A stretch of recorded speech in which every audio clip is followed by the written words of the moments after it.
Okay, yeah, I made a differentiation between needs and wants, which I think is important in this area. Why?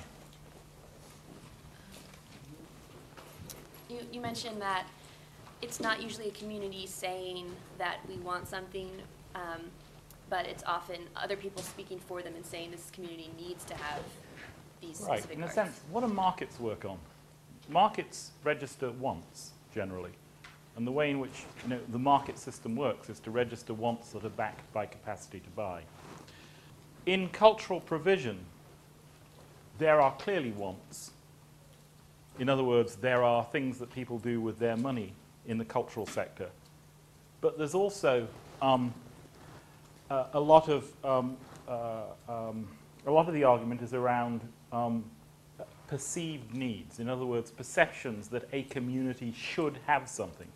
Perceptions either by politicians or by community leaders or by someone who is calibrating or attempting to calibrate or measure or make an assessment of what that community should be or should have.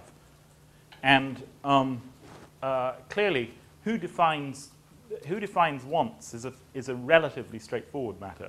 And generally, we defer to people's wants. There are some wants they may have for, I don't know, hard drugs or whatever that we put legal strictures around. But for the most part, in a broadly market society, one tends to defer to wants that are backed by financial resources.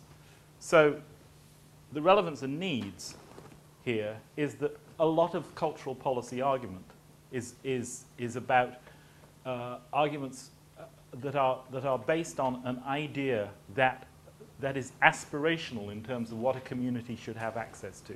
In other words, it's premised on the idea, in one form or another, that one asserts and seeks to demonstrate that a community should have access to certain things. And clearly, as soon as people start talking about needs, some antennae should go up somewhere, and you should be saying, well, what are your grounds for believing that these things are needs? And that's really about what the ends of policy are. In other words, what is it?